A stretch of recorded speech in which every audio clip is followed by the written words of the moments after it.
Hello and welcome to this commentated speedrun PB slash world record for now at least. My name is Sion. Sionis is the full username. Don't mind the fact that it's always shortened. I will just go by Sion. And I decided to commentate this because I decided not to stream it. So as you can see, you can't see my face. Hope you don't miss it too much. You can just watch the other PBs if you want to see it, I guess. I'm sure you'll be fine. So starting off, as usual, we'll just name our main character 1-1. Usually for these kind of speedruns, I actually like to give them a name, especially like marathons and all.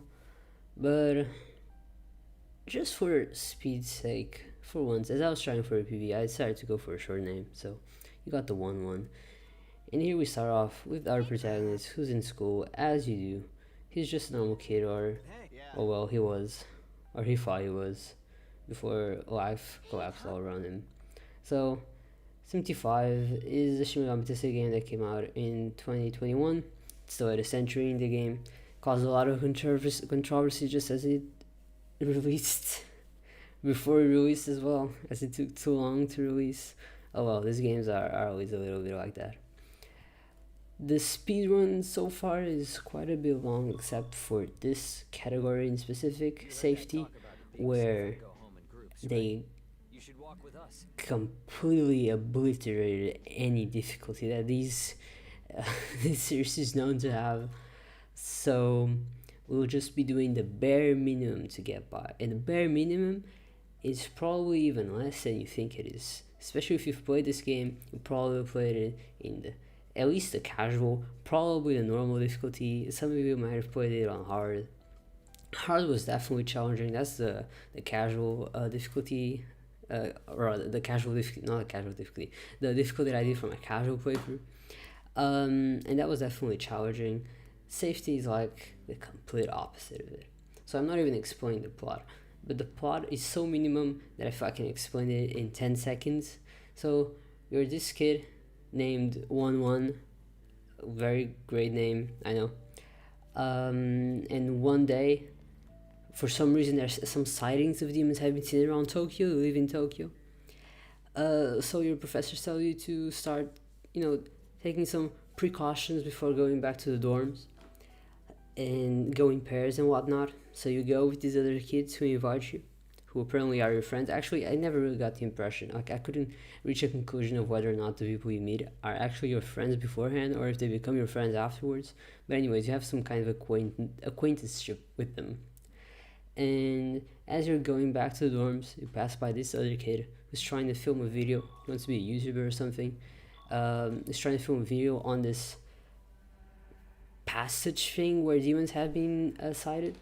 And immediately the thing collapses. And this other kid, the one that invited you to go back to the dorms in Paris, is also there. And the thing collapses. And when you wake up, you're in a devastated desert land. You have no idea where you are. You just walk, and before you know, you're attacked by demons. I'm already spoiling about in relationship to what's happening. And so the story begins. You get explained the basic mechanics. This god comes falling from the air and says that you need to fuse with him or hold his hand if you want to survive. You do so. One of the very good things about this game is that every cutscene is skippable. I mean, every cutscene. So the not so much cutscene but dialogue sequences, you can just hold X to skip. The text goes by very, very quickly. There's different text speeds, and there's an instant one that's obviously instant text, as you might imagine. So that's very good. There's a very minimum tutorial, a very minimum story, so it's always just gameplay. It's not so good for the later difficulties like normal and hard, which run a little long, and you might be thinking, oh, when do you take your toilet breaks? When do you rest? You don't. You straight up don't. If you want to rest, you gotta take the time off. So that's not as cool. But let's not get too much into it, as this is safety, and in safety, the run length is just short enough that you don't really have to worry about things like that. So now we finally play the game. As you can see, we've fused into this creature called the Nahobino. The Nahobino is said to be one of the primal gods that have both knowledge and power. Actually, I forget what the second thing is. They always just talk about the knowledge. They have the god's power and the knowledge beside them. Knowledge is something only the humans have, and the god power is obviously something that only the gods have. And now you have both, because if you that one god that fell from the sky, you're all caught up. So we run. They teach us that you can jump, which is cool. There's like some form of platforming in this game. I very much enjoy the platforming, more so than, I really stretched the limits of the platforming and even tried to platform onto platforms that didn't really were meant to be platformed onto. But anyways, we grab this chest of maca. We're already going to be making 2 purchases as soon as we skip this first cutscenes, where you just see that this is actually Tokyo because you recognize the Tokyo Tower.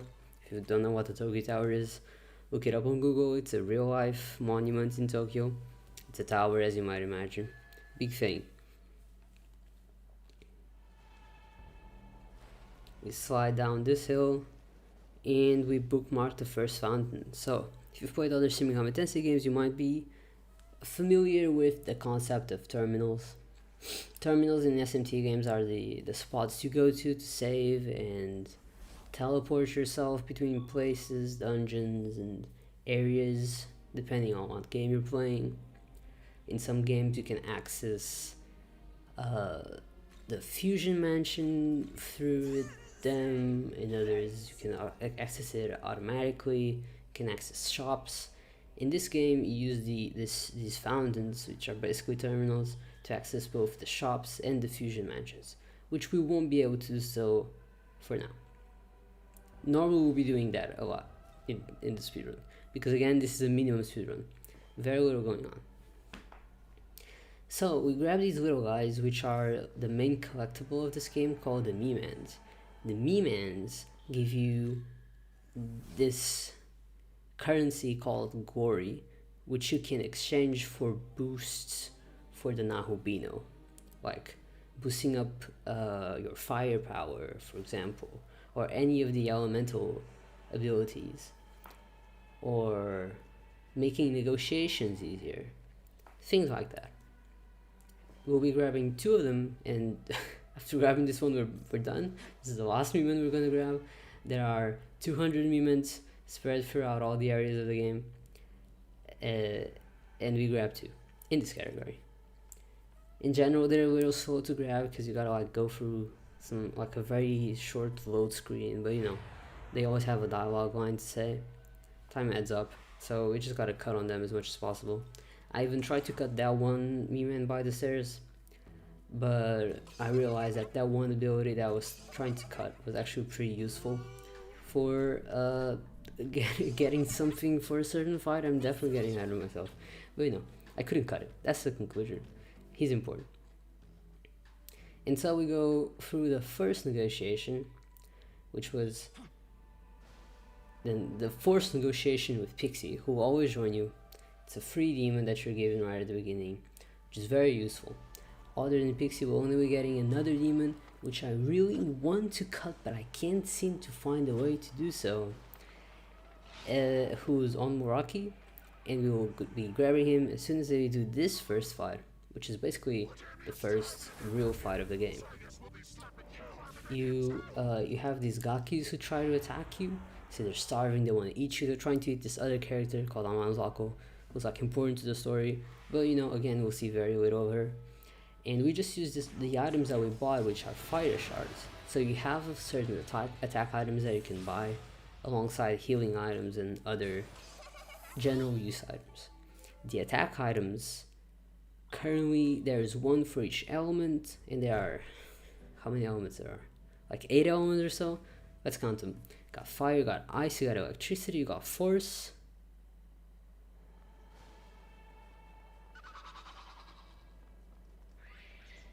What else is there?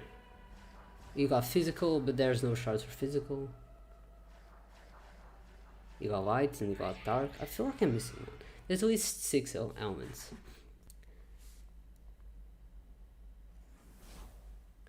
And we kill them very quickly with elements because elements can hit every single enemy. So yeah, I don't know. I know I'm so stuck on this. So we skip this cutscene. We can now access the mansion. The mansion is also the place where we can use the glory to buy the miracles. So we buy the two ones who are actually important to this category, which is Forestall and Empowering Cheer 1. Empowering Cheer 1 will always heal some of your health and MP once you level up, and because we'll always be very underleveled in this category, leveling up and healing is important because you save time on actually going to the recovery shop and heal. And Forestall is another ability that if you attack an enemy without it seeing you, you boost up that Magatsuhi bar meter that you're seeing there on the upper right corner. If you fill it up, you get a turn where all your attacks crit, and then really, crit really deals a lot more damage aside from gaining you extra press turns, so that's good. So now we're just trying to get on Muraki. This negotiation didn't go well at all. It went terribly. I was already very frustrated. I was thinking on restarting, but I did not want to go through the tutorial again, so I thought I'd just go along with it. I'll get a better run someday. So we got him. Negotiations on safety are very easy. Demons are generally very easy to please. They ask for very minimum amounts of HP and Maka. Another good thing is that when asking for HP, the demons will never kill you. They'll never ask for more HP or for more HP than you can afford to give. They will, however, ask for your entire MP bar. So now we just head to the first Apsis. Apsis are these other new features of this game where you get this boss. It's not really a boss fight. Oh, here I messed it up. I just forgot about this. That's so embarrassing. So I wanted to use the fire shard, but I got this 5-stone drop, which I never get. And so I kind of just mashed the A for the I just mashed A on the item menu. Completely forgot that there could possibly be anything else, and instead use the lifestone. That's a little bit of a time loss, but it's time loss for some other time. I won't be thinking too much on it.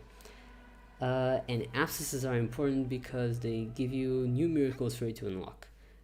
We've unlocked all the miracles. Actually, that's a lie. We actually unlock later miracles later in the game. But we don't get any more meme. So for this area, this is all the miracles we're going to unlock. And so we just head on forward, and we meet up with Yuzuru over here, the most underrated character of this game, who gets very little development.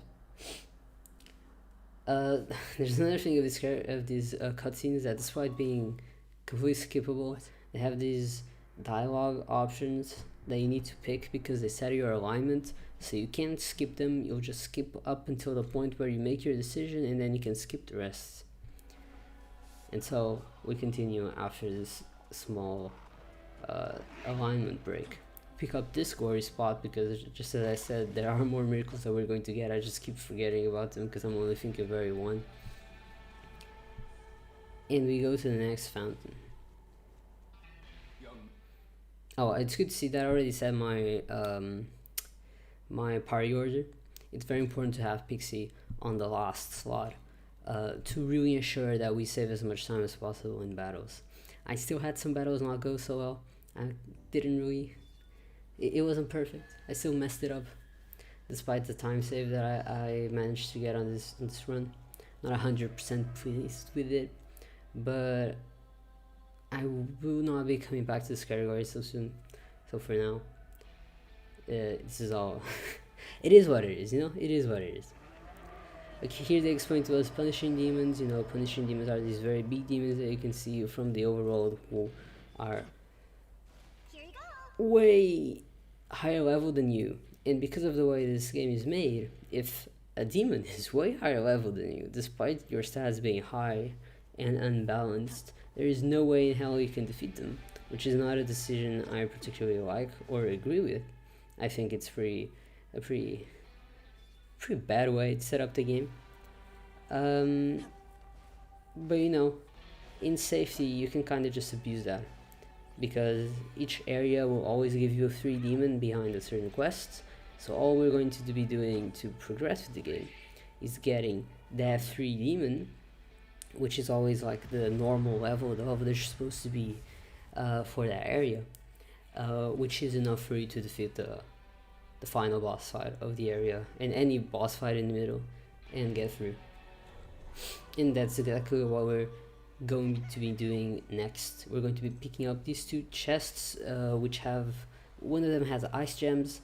Gems are a very important attack item because contrary to the shards, which deal weak damage but attack every single enemy on the field or on the battle that you're battling, gems will deal a heavy attack, which is like a strong attack, but only attack a single target, which is plenty for what we need to do, because most boss fights only have one enemy that you're trying to attack, and you just want to deal as much damage as possible. Now, for now, demons cannot use items, so this is exclusively for you, but even so, they're still useful at this point. And then later we're going to be getting a miracle that allows demons to use items, and then after that demons do all the work. You're basically just support, and sometimes not even support, you're just there for the press turns basically. So now we talk to Linen Seed. Linen is the quest that I was explaining. She's level 17, so we want to defeat this other demon in order to gain her, have her join our party. And the other thing that I forgot to explain, that I mentioned but didn't explain, were the essences. So essences are also a new thing of this game, which allow for very big customization, which basically what they do is each essence will have the entire skill set that a demon will learn, and there's one essence for each of the demons. Demons can give this essence to you randomly. There's no really like set way that they're like after a couple levels they give you. There's no guarantee that they'll ever give you one, so we can't really plan it out for a speedrun, but the ones that are laid out in the overworld, you can get them as you please. So we are going to be getting 2 of them, so we can give to Linen Seed so she can later attack all the boss fights. And so here's Apsaras, which is the demon that we need to defeat for the quest, who's Linen's enemy. They're like in some kind of scuffle. I forget how it goes. She doesn't like Linen Seed. Apsaras doesn't like Linen Seed either, so you can actually choose to take her side and fight Linen and then get Apsaras instead. But Apsaras is only level 16, Linen is level 17, and even that 1 level difference makes a difference. So now we just roll dark shards. The thing with dark and light elements is that they have a chance to instant kill. So on Muraki and Pixie, we just attack Apsaras normally, and we throw the dark shards to kill the other demons, which will die on the second dark shard because of that instant kill element, which is very active on safety. Your chances of instant killing are very high. And then other than that, we just throw we just throw fire attacks, and this ends pretty quickly.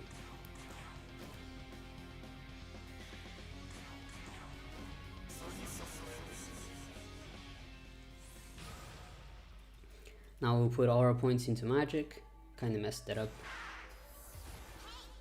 We'll be putting our points into magic for now because MC will still be dealing damage until around the halfway mark of the game.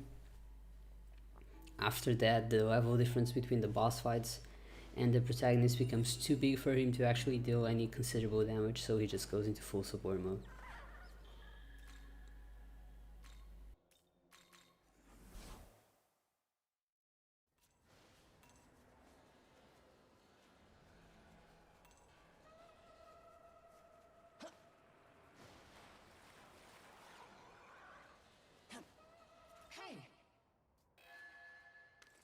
So we pick up Linen, we get these instances that we'll never really use, and she joins the party.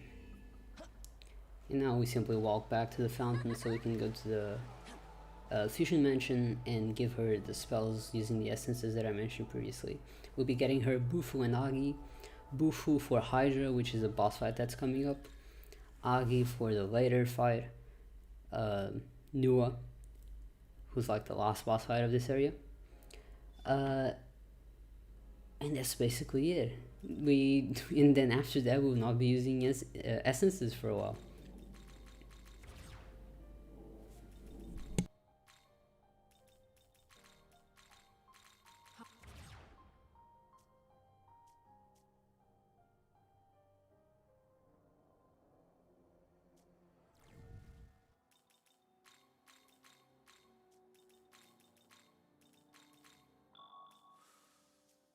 So here I finally released Pixie. The reason why we released demons and we'll keep releasing them throughout the game as they stop being useful is because having them level up constantly actually wastes time. You always have the screen pop up. It's annoying. They're taking up space. There's really not a reason to have them, so you just toss them out. They serve their purpose. And it's sad, but life goes on. So you just have to accept it. And now we fight Hydra. Hydra is this demon that's defending Tokyo Tower. Very big, weak to ice, and that's about it. We'll be using Bufu with Linen, who's on the first slot, so she deals the last attack and immediately kills him. We also throw one ice gem. We want to save the other ones for a later fight. And with Unrock we just auto, so the turn goes by faster. Using either auto or pass is like both kind of the same, to be honest. Auto can just deal more damage, which means that Lina will immediately kill Hydra, and that's how it goes. Points into magic, and we just proceed. And we'll be getting a very important item after this, which will prevent a lot of backtracking, which is called the Return Pillar, where if you press L, you get automatically sent back to one of the fountains. And as you might imagine, that's like one of the most important things in the entire game. It's just not backtracking. If you fall, if you mess something up, you just press L and you're back at the fountain. You get take another try. And you can't really fall in this area, but you can definitely fall in later areas, so it's important.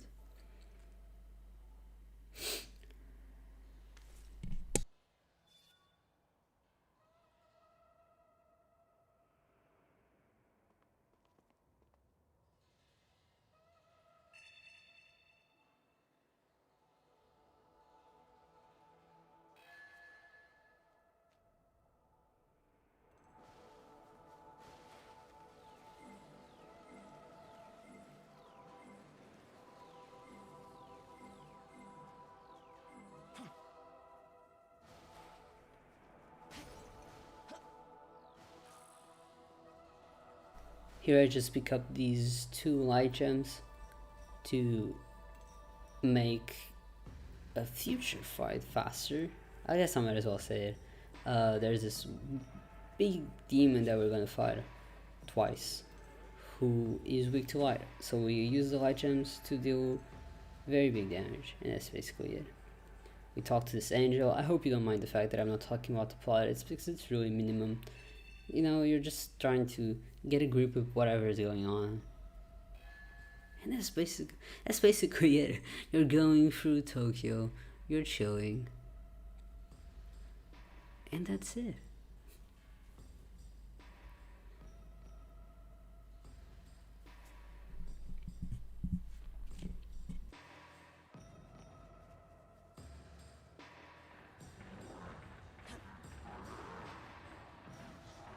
Here I was very scared that I was going to get an encounter. I always seem to get caught by the Tsuchigomos. It sucks. I was already scared. Unfortunately, I did get one encounter in the speedrun. I didn't have mic on, so you couldn't hear me slam the table violently. Did I just say violently? In frustration and anger. But it was thankfully only one, and again, I'm still looking to improve this route further, so there's always an opportunity for a better run in the future. That's what I have to convince myself. That's what I really gotta tell this to myself repeatedly, or else I get too frustrated.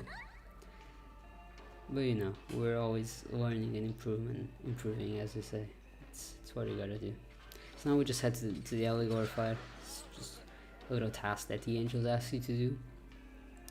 They'll die very quickly to ice shards, and then we just throw a bufu on him. And you know, Linen's level still kills him pretty easily, so that's about it.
And so did I. Easy as that.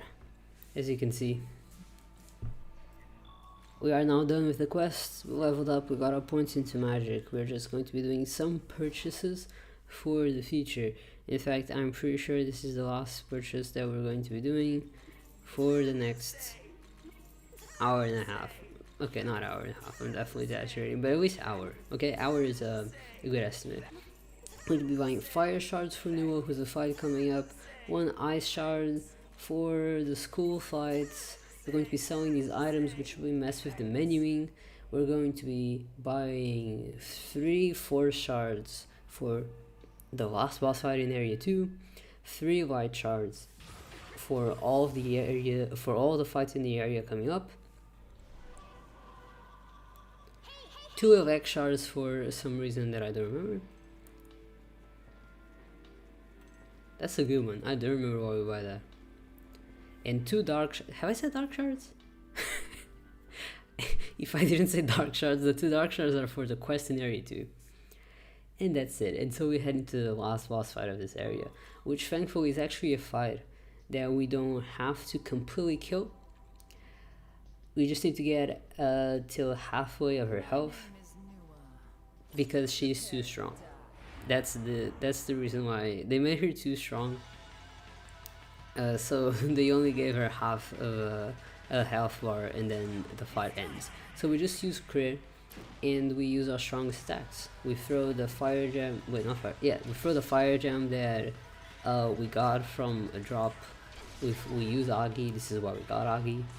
And on Muraki, despite being generally useless, and he'll definitely be useless after this,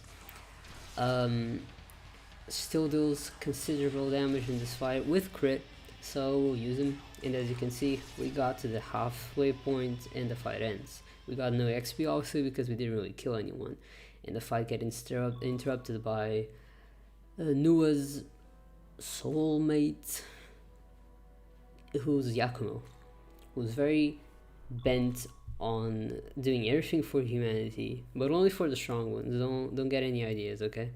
Only for the strong ones. The weak ones, that's not his problem. That's area 1. GG's, it's done. We only got some cutscenes coming up, and then we have the worst area, and I'll be getting into it because there's a lot of cutscenes coming up, and I'll explain why I don't like it and what's going on, and then I'll leave you to appreciate it because despite all of my bad feelings about the area, I still really enjoy the song. And it goes by pretty fast. That's probably the only good thing about it. It goes by pretty fast.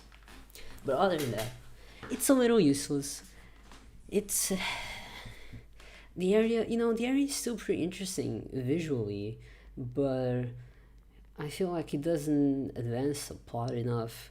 You're kind of just, even if it did advance the plot enough, it's still annoying to have to go through the school in a speedrun. But even ignoring that, just plot-wise, I feel like it didn't do enough. And there's a lot of cutscene to skip, and it gets annoying, okay? Despite how useful it is, having to press plus up yes to skip cutscene, it gets annoying. So here we're just let know that the world that we thought we lived in is actually a fake world, and the Tokyo that we were just in is actually called Dot, and Dot is real. Like Dot is the real Tokyo, and this Tokyo is fake. It's the Tokyo that God set up, but God got killed. And there's a new God, and the new God doesn't want the fake Tokyo to remain, so the fake Tokyo is starting to fade away.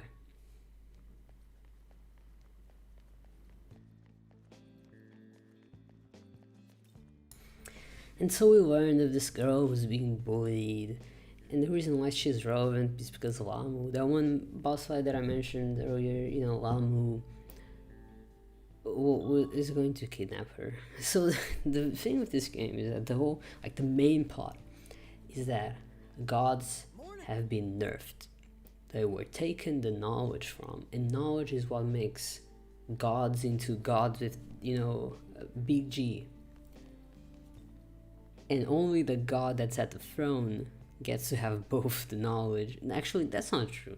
The god that's at the throne is the one that gets to create the world, and for you to even have a chance at the throne, you need to be a Nahobino, meaning you need knowledge. And you can only get knowledge from humans, because humans hold knowledge.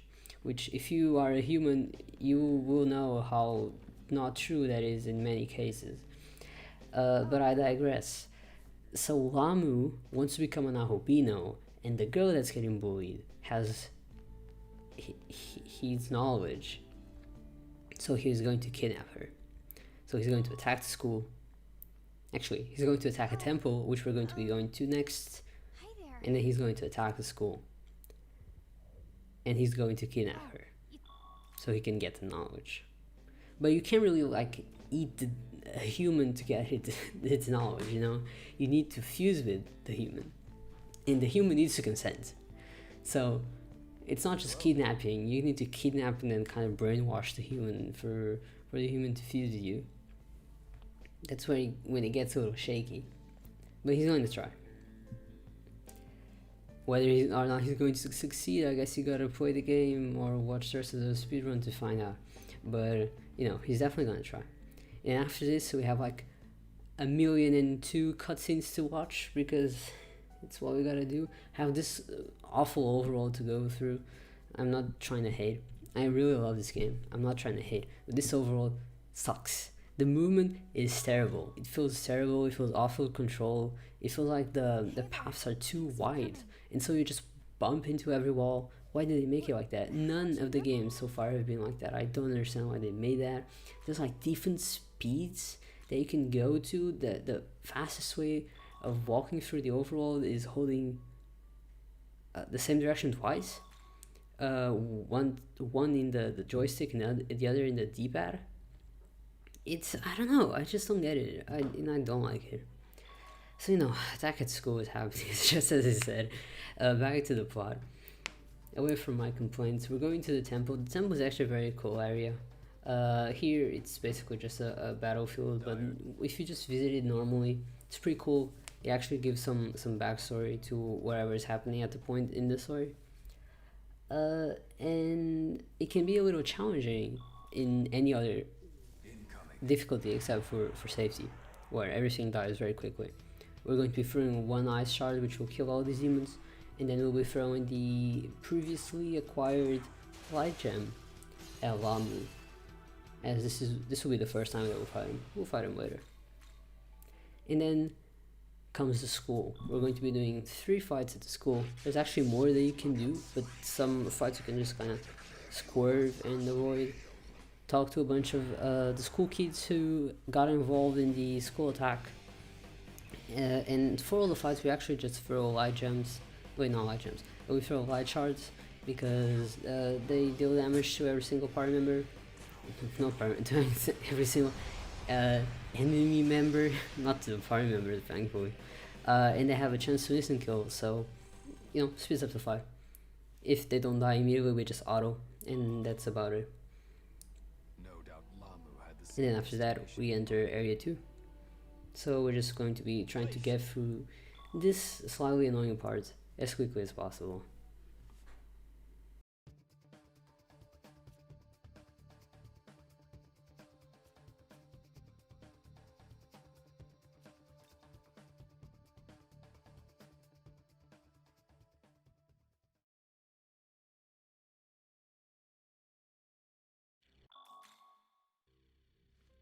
report. I've just heard from Josoji. Did you track down the demonic intruder? So...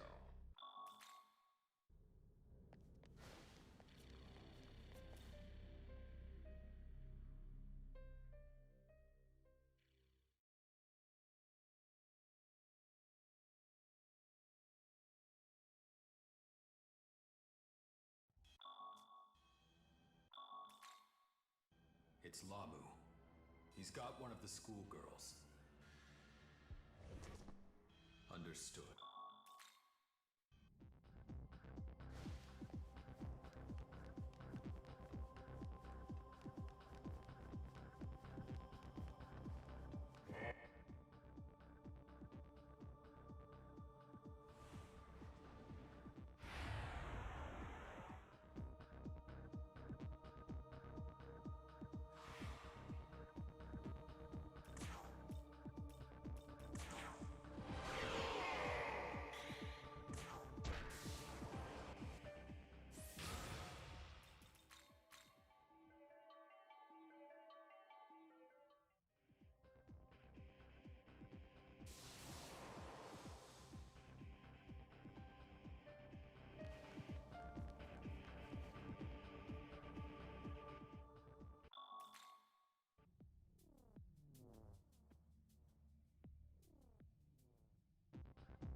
And so we arrive in area 2. Did you miss me? It was like 5 minutes where I didn't say anything because it's just school. So immediately there's a lot going on to area 2. First of all, we're gonna pick up this chest. As you can see, there's a lot of stairs. There's a lot of altitudes in this area. This is where you can start falling. And we're going to pick up these items called repulse spells. Repulse spells are very important and very useful. Probably one of the best additions that I made to the route recently. Where basically they're the equivalent of a stoma. And the stoma, if you don't know what that is a repel encounter spell. In this game we don't really have random encounters, but you can still accidentally walk into an enemy or get an enemy attacking you. So if we use this, we're just more safe. And usually in this area especially, I have a tendency to walk into random encounters. So I feel a lot safer having this. And in general, you can just take shorter paths if you have a repel spell or a stoma on, and feel a lot more confident. I started this quest. This is a quest that we need to do, that we're not going to be doing immediately, because we're going to actually do one of the skips that all of the routes do, and this one certainly does. But before then, we gotta fight this Abscess, which is the last Abscess that we'll fight, which is a Jack Frost Abscess, and we don't fight it just because it's Jack Frost, although it's a good coincidence. But this Jack Frost unlocks Miracle of Tools, which is the miracle. Is that what it's called? No, it's called Knowledge of Tools, which is the miracle that allows demons to use items. And after this, we start dealing big damage, and we definitely need it, because the free demon that we'll get does not have spells that are good for the weakness of the next boss fight. And in order for us to not be going around picking up essences, which can end up being a little slower, we just get Miracle of not Miracle of Tools. Why am I calling it Miracle of Tools? Knowledge of Tools. And so after doing that, we proceed. We started the quest just to get some free heals from Tao, and now we're going to be doing the skip.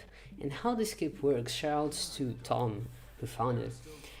How the skip works is that every single one of these areas, not every single, there's actually only 2 areas that have this. I don't know, I'm saying every single one of these areas, but some of these areas have quests that are unlocked by basically this what's basically a thin line that after you try to pass it, you get sent back. You are forced to walk back from. But due to the running mechanics of this game and even the walking mechanics, the way it preserves what's the word? It preserves momentum. As you mash the home button, the game doesn't update your position correctly, and so you get sent further beyond the trigger for the line that gets you to walk back than you were supposed to, and you manage to just bypass it, because the trigger is also very thin. It's not long at all. You can bypass it very easily, and so we manage to do this skip that actually leads to skipping 2 boss fights. It's not like a whole area skip, I guess you could say. It's not incredibly major, but it does save a considerable amount of time and a lot of setup in other categories, and this one probably wouldn't take that much setup, but it still saves time. If anything, time on the cutscene and the dialogue and the fight, obviously. And so we talk to the is it Willem or Lilith? It's Willems. We talk to the Willems to unlock the quest. They are the demon that we're trying to get for this area. They have a higher level and they have a pretty useful spell. In order to get them, we need to kill these principalities, which are also very easy to kill because they're weak to dark, which, as I said previously, have a chance of instant kill. So make it a pretty easy fight to get through. We just throw the dark shards and that's it.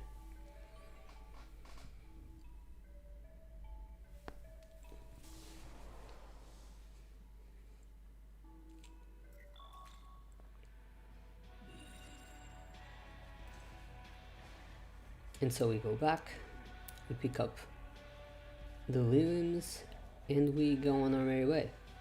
And after this, as I was saying, and then I cut myself off, we actually need to go back and do that very first quest that the trigger is trying to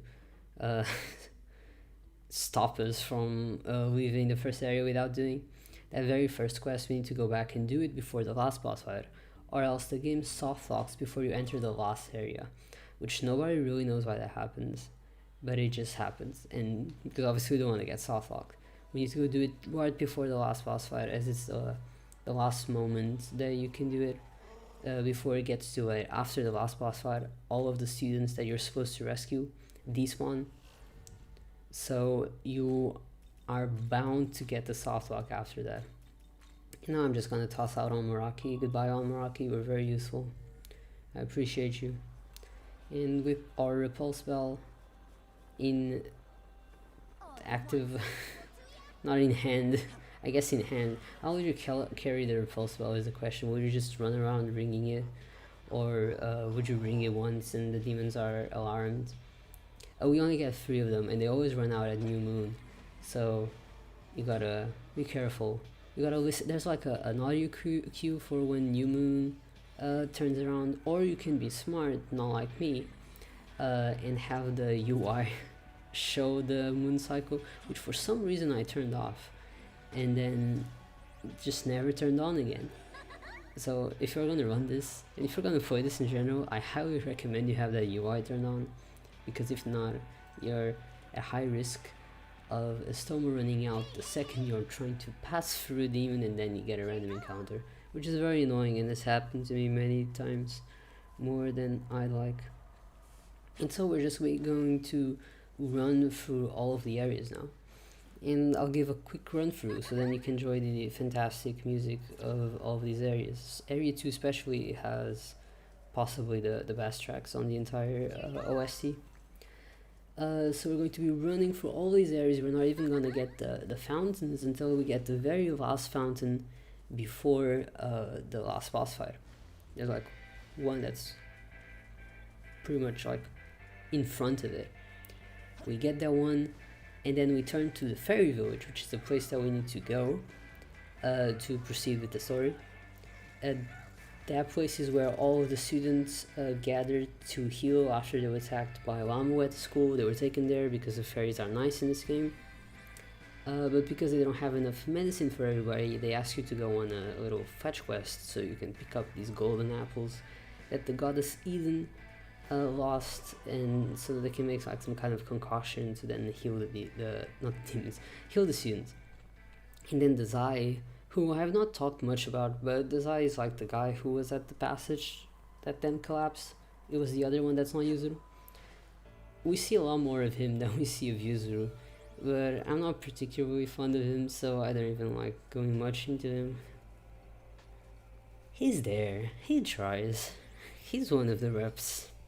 He's not totally, neither of the characters are totally awful, but his writing is kind of shaky. So yeah, we just run through these areas. Nice, enjoyable run. Then we run through the fairy village, we pick up the apples. And after getting all the apples, we finish the quest, we go back to the first area, we finish the student quest, and then we go into the last boss fight. Here I'm going to avoid this fight because this one is actually related to quest, so if you try to pass through him, he doesn't despawn. And I found that out on my last safety run, where I lost some time to entering the fight, getting attacked, and then having to exit. On safety you have a 100% chance of escaping, so that's the good thing. On any other category you'd be at high risk of dying from entering one of these random fights. So yeah, we just need to get one more gospel spot, which is actually that one that's glowing over there on the top left corner. So we can then afford knowledge of tools, which we still haven't gotten because it hasn't been needed. But we need it for Lamu. And that's all we need to do before the fight. So yeah.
And so we finished the quest, we can go back now. Just take the teleporter back to Shin Megami Station, which is the place that's right in front of the last boss fight. We go to the World of Shadows to get the miracle that I mentioned, Knowledge of Tools. That way, Lilim, who's our highest leveled attacker currently, can throw... What is she gonna throw? She's gonna throw a lot of stuff. She's going to throw fire gems. Right, she's going to throw fire gems. Amongst other things, because Within Sea is still gonna be doing damage. This fight coming up has 2 phases. The first phase is really easy. It's just giving you a fake sense of security, I guess. It can only be a little annoying because you know, you gotta defeat all of these tentacles before defeating the real Amu. And the tentacles have a very high evasion rate, frustrating as it is. So as you throw items have like a higher chance of missing, but you really gotta throw these items if you want to like deal higher damage due to, you know, attacking the weaknesses, which for the tentacles is light and force. Despite what I'm saying, we're going to be using Mazionga with them because you can kind of just use whatever, and Mazionga has a smaller chance. See the miss? See the goddamn it? And then I lost 2 press turns, and then he attacked. And it's not like it's dangerous, but it's such a waste of time, and it's so annoying, you know. Then I had to use Mazionga, and I just passed both turns to then throw the light gem that we got earlier into the game. Now kill him very quickly. He'll die very easily anyways, but with the light gem we can guarantee that he'll die in 1 turn. So yeah, how the fight is supposed to go is you use Mazionga, which wastes 1 presser, and you have 3 obviously, then you throw 1 force shard, then you throw another force shard, and then you use the light gem. The first 3 turns kill the tentacles, and then the light gem. And that's it, it doesn't even get to attack. And then you get to the second form, which is this one. And on this phase, you can see that I have crit, but I'm actually not going to use it, because crit takes a while to get. You know, the bar takes a while to build up. And I really want it for the next quest fight, where we're like almost 10 levels below, so it can be a bit hard to defeat. So all we're doing is we're always going to be throwing the fire gems with William, who does the highest amount of damage. And that's actually the fastest way, even though we're having to pass a bunch of times. Just always use fire gems. With Lilium alone, who does like almost 1000 damage every time. And then on the last press turn, which is going to be Linen, you use auto. If you use auto on the last press turn, then the entire enemy turn is going to be autoed, so it goes by faster. And that really saves up time, and it adds up. Like that time save adds up if you do it almost every time. And that's it. That was area 2. That was it. We don't see what happened because we skip all the cutscenes, but the girl died, and then our friend also died. Everybody died except for Zai and Yuzuru. We go back. Mission failed. I guess the students at least are, the other students are alive, but you know, the person we were bound to save dead. I guess we killed Lamu at least. And that's area 2. And now we proceed with the story. We are told, oh, go home and rest, it was a long day. We see that Tokyo's fading away. We see that this job is pretty hard. We're not getting paid enough for this. And then we are told that there's a war broke out. Or rather, a war had broken out a long time ago, but a new battle broke out in this other area called Chiyoda. And in Chiyoda, the angels are getting their ass beat by this big demon called Surt, being fire demon. And they do not want our help, because they think it's too dangerous. But Mr. President over there thinks we should go and help. So we go and help, and so we go and help. And I can't skip to that area despite my wanting to, because, you know, a VOD has to be full. And this game's... Okay, let's talk about that. Let's talk about sometimes when you see me opening up the menu. It's not for any smart reasons. It's for 2 reasons. 2 important reasons. It happens in 2 circumstances. Here, it happened because I was like holding the D-pad and the joystick to move faster. As I mentioned previously, that's the fastest way of going through the overworld. And instead of pressing A to take that passage, I press X because I'm an idiot who doesn't know buttons. Don't have a good excuse for that, it's just straight up a mistake. Other times what happens is I'm right next to an NPC or a fight or whatever that I need to talk to, and the trigger for getting the text box to show up is A. And then to skip the text you press B. So I'm just trying to do both as fast as possible, and I think I press A, and then I don't press A, and immediately press X, and the menu pops up. And it's maybe it's a pretty minimum thing for someone who's watching. For me, it's one of the most frustrating things for me to do, and it's a me mistake. You can't hold anyone else accountable. It's not the developer's fault. It's just your own fault for messing things up. But oh well, we're getting to Area 3. The way to get it is to go through to Nagatasha, which is next to the Dai building. And you take this passage over here and you get there. And as soon as we get to Chiyoda, all we're going to be doing is we're going to be talking to Black Frost.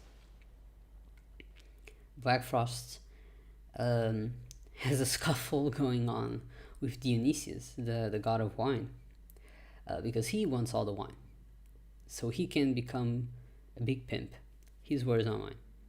Actually, his words, not mine. And become the king of Ginza. Also his words. And we help him out because he's very useful for all of the fights coming up. He's going to always be useful until the very last fight of the game. So we just bookmark this terminal because we want to come back here and we talk to Black Frost. We get the quests. Then we get to our next navigator, who's going to be Huapo. The only reason, we need to get her because the quest unlocks automatically, but the only reason why she's even useful is because we can pick up Battle Sutra, and sutras and incenses are an item that I don't really go much into in this category because they're not used much at all, except in 2 demons, which is Black Frost and Futsunushi later into the game. For Futsunushi, we're going to be picking up a Battle Sutra that's right over there, and for Black Frost we're going to be using the Dark Sutra that we got from the quest, from completing Lilim's quest in Area 2. And what the sutras do is they boost your affinity to a certain element, and because there's a lot of fights that are weak to dark coming up, we want to boost our dark affinity to do more damage. Pretty straightforward. Battle Sutra boosts your physical affinity, and because for the last fights we're going to be just using all physical attacks, we want to boost our physical affinity. Straightforward as it gets. So Dionysus is right there, but we're going to be ignoring him for now. We want to keep going so we can pick up 3 more ice gems, which will make the fight faster. Dionysus is weak to ice and maybe something else, but it's mostly ice. So we want to throw as many ice gems as we can. Use crit. Actually, I'm not gonna spoil it. Get the grimoires. Grimoires are another item that we use a lot in other categories. I actually have no excuse for pulling up the menu here. I just thought the cutscene started earlier than I thought. But yeah, grimoires are items that can level up your demon. You use one, and then you do any fight, and it automatically levels up, as long as the level is below your own level. So we always get the demon that we get is always higher level than us, so why do we need grimoires is probably what you're wondering. Well, we're going to be fusing this demon called Shikyoji using Lilim and Lina as soon as we get to level 29, which is Shikyoji's level. The reason why we get Shikyoji is because he has a stoma. So as soon as we get him and he gets to level 32, we get a stoma for free. We can just use a stoma and be comfortable knowing that we'll not get any random encounters. But for him to get to level 32, we have to use one grimoire. So that's basically what we do. We just use one grimoire here, one grimoire there. Actually, we only use one, so I don't know why I said twice, but you know, we use one grimoire here and that's it. And he gets 32. We get a stoma, heavy stoma for all the areas coming up, which is still, you know, it's very important for the second to last dungeon. I guess you could say the last big dungeon. It's very useful in the area coming up and on the dungeon coming up. So as soon as you can get it, the better. And other than that, we're just going to be cruising through these areas over here. We're going to be getting some of the fountains. We're going to get the fountain in Awajicho because it's story important. It's where Sart is, that big demon that we gotta fight. We need an item to get past his big fireball and then fight him. And that's what we're going to be trying to get. But before we can do that, we gotta fight Akumo, who's just right in the middle, halting us from any progress. And it's because of Akumo that we need Black Frost. So before we go and do Akumo, we're going to go back to not Ginza, to Tsukiyabashi, fight Dionysius, then go to Ginza, get Black Frost, then fuse Shikioji so he can get the XP from Yakumo's fight. And then continue onwards so we can get the talisman to get through the firewall. And then get through the firewall by fighting Sart.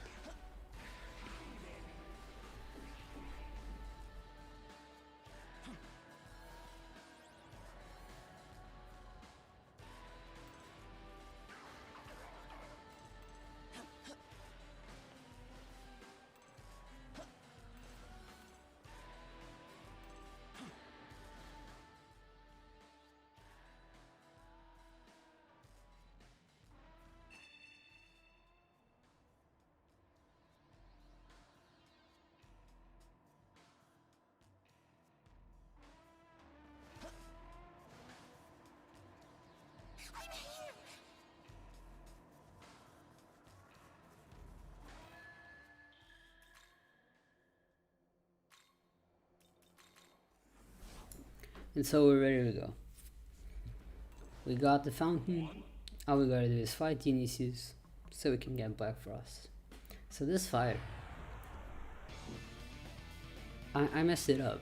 You're supposed to use crit first turn. And I forgot. I just started using ice gems and then I realized here, I realized I was like, oh no, I forgot to use crit because I didn't do as much damage as I thought I was supposed to do. So I was like, do I use more ice gems? Or do I use crit and then not do my entire damage? So I kind of just went along with it. I won the auto, and then I use crit now. You know, because these fights are so easy, it works out. If it was any other character, you mess up one thing, the entire thing's messed up. But yeah, I just threw the items. In hindsight, maybe I should just use a second ice gem. The second ice gem with Lillian. But you know, it worked out. He used Yonga, which he resists, but it still does a lot of damage because it's crit. And because it's Lillian. And it died. So yeah, in the future, don't do this. Please, don't do this. This point could have already gone into luck, because after this we put points into luck. No special reason other than it, you know, you have a higher chance of evading attacks and, you know, getting good things to happen. It's what luck means. It's mostly crits actually, and we don't even deal any crit damage. But you know, luck is a good step. So we got Black Frost, we get the Battle Sutra. Wasn't there a Battle Sutra? Yep, I know we get a Battle Sutra. Don't mess with me, I know we get a Battle Sutra. Maybe it's not from. I know we get a Battle Sutra somewhere. See, we have two, and we only have one. So yeah, we get a Battle Sutra, okay? I forget where, but we get one. And now, we're going to be fusing Shikioji. Easy fusion. Very straightforward. Just use the two demons that you have that you don't need. And then we don't use Shikioji for Yakumo. Is this...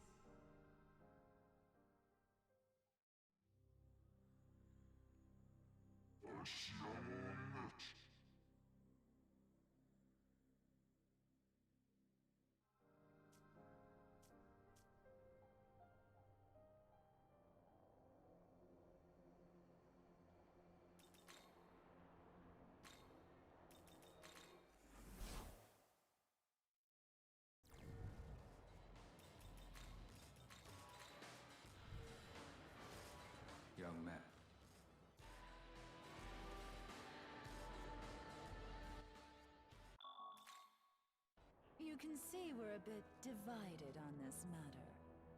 Would you be so kind as to prove my point? So Yakumo. Akumo is a fight that was very challenging in my casual playthrough, maybe in yours as well if there was such a casual playthrough. In safety, it's very easy. It goes like this: Black Draco Strike, pass, Black Draco Strike, auto, Black Draco Strike, pass, Black Draco Strike. And it never fails. All that you really need to remember is the part where you use Black Draco Strike and the part where you auto on the last press turn. You auto on the last press turn, so you know his turn goes by faster. He'll never do anything. He won't even ever attack you. Always use Star Quadrant. He'll always try to use Maga to hit crit because he's close to dying.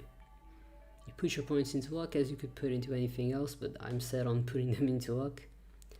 Answer these dialogue lines, and that's it. Now we can head onwards to Kanda no Yashiro, which is where the demons who have the talisman that can bring down Third Wall are.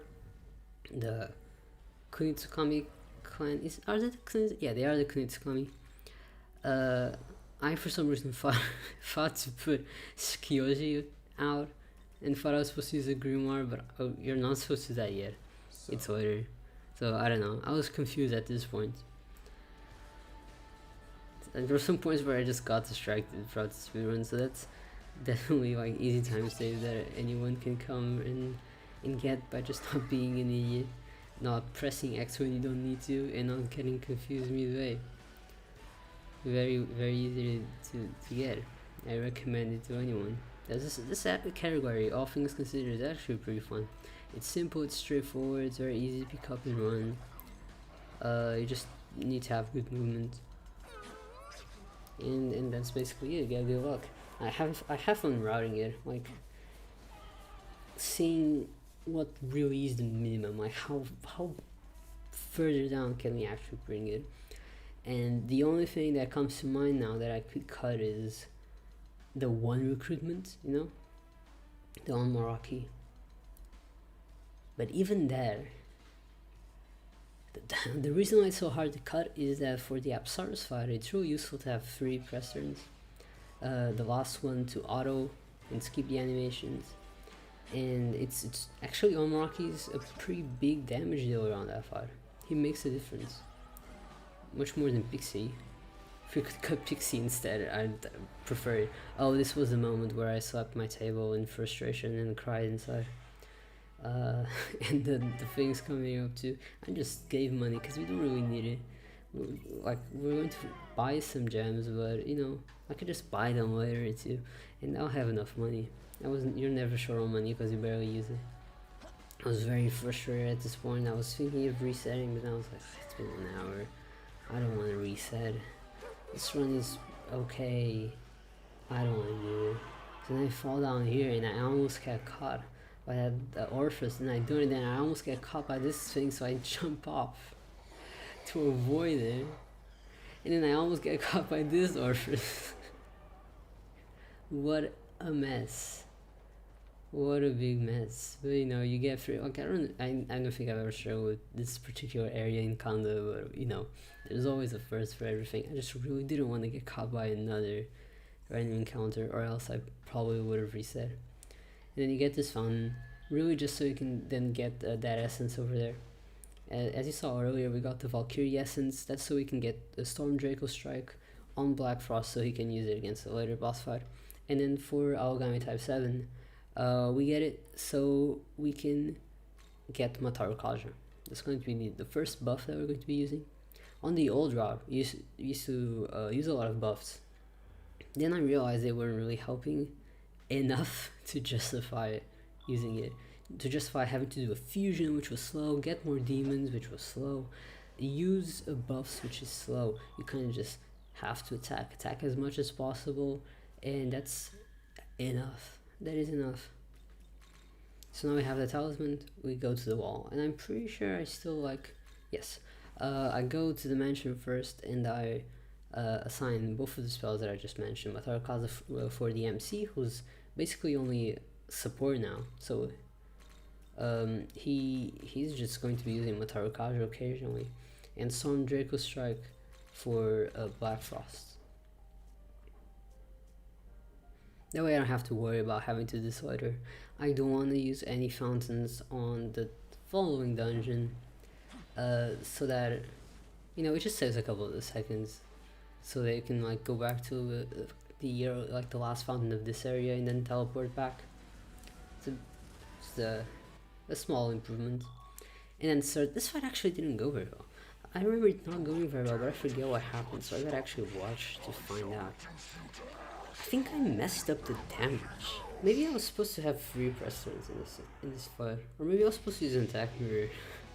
I just remember it not going incredibly. No, Ice Draco Strike, actually a crit, which is good. I path. Should have used Tarakaja. Okay, I understand why I messed up. Yeah. Why did am I an idiot? Did I forget that I had Tarakaja? I just did it. Like I mentioned earlier, there was just moments where I was kind of distracted. Because I remember getting to this point and being very confused why we weren't dealing damage compared to what I was expecting, because usually Cert dies here. Well, yeah, of course. I was on minus. Not minus, but you know, negative. Not negative, I mean, no. I don't even know what I'm saying. But you know what I mean. Cause yeah, then he used Magatsu crit, which, you know, it's not dangerous. I guess got a little danger over there, but I was confident I wasn't gonna die. It's definitely slow, because it's 4 pressers. He even got lucky on the crits, so this fight was pretty slow. But Shikioshi leveled up, which means he's... I also saw him points into magic, I don't know why. But as I was saying before I got rudely interrupted by myself, Shikioshi leveled up, meaning he's 1 step closer to a Stoma, which is what we want. And then now we got all this money, which is just a reward for the quest. Still more points into magic for no reason. We're going to be using all that money to buy gems, which is an item that gets unlocked at the shop at this point.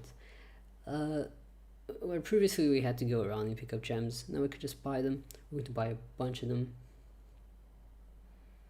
Here the Zai comes and talks to us about democracy and his aspirations for life. He's going through a big midlife crisis, I guess. 4 quarters of life crisis. Maybe that counts as a spoiler. But we don't really care, honestly. Like, he's not cool enough to earn or bothering with his struggles. And so we enter the last area. Before we get here, so we lost our navigator, Huapo, when we got to Kanda, because Huapo, the whole quest with Huapo was that she wanted to get to Kanda. So now this Dekarabe joins us as our navigator. Between these 3 dialogue lines, like each of them is more inclined for 1 alignment. This category does any %, which is actually a neutral. That's not true, just normal neutral. Bad neutral, as it's called between the speedrunners. So in bad neutral, you don't really need to care. I also was kind of slow on this menu, or rather on this shopping. I was just confused, I think. I now know I should have bought more light gems. Because I had some rough fights, okay? Just trust me, I should have bought more white gems. You're not that short on money, just buy more white gems, take my word for it. We do the shopping, and we keep going. And the quest that we unlocked with the Karabia was to pick up these spewers who are powering up the last boss fight of this area, Ishtar. But on safety, you don't really care. Because Ishtar is not gonna kill you. Ishtar doesn't even deal its like her strongest spell, which is, what's it called? Dazzle Thunder or something like that. It's a really strong thunder attack. Dazzling Thunder, maybe? Dazzling Dread? It's Dazzling something. I kept calling it Dazzling Gleam, but that's actually a Pokemon spell. And we get Chikyoji out, who's actually important. gave him the grimoire so he could get 32. And now the fight begins. Now in this fight, just use a Black Draco Strike for with Black Frost because Ishtar is weak to Dark. We're going to be using Mataro Kaja, which thankfully I remembered to actually do this now. And with Shikioji, we're going to be using a Magic Mirror. Now, why do we use a Magic Mirror, you are wondering? It's kind of like a mix. I'm still like kind of confused on whether or not why didn't, oh no, I guess it makes sense. Oh, okay, so two things. First of all, kind of confused on whether or not having Shikioji out is a good idea or not, because we use the Magic Mirror on the protagonist, hoping that Ishtar will attack and get reflected. This is good for two reasons. First, because it deals a lot of damage. Second, because she loses all her pressures. So that's very good. And now we got Isoma. And I almost saved over it, you know? I almost rejected it, which would be the reason why I'd kill. I would have killed this run if that happened. Thankfully, I didn't. The second, the reason why I didn't use Mataro Kaja on the last press turn was so I could use auto and speed up through her turn in case it took longer than it actually did. It actually was very fast, but you know it can go for a while. But I pressed auto and then it immediately stopped it, which can happen.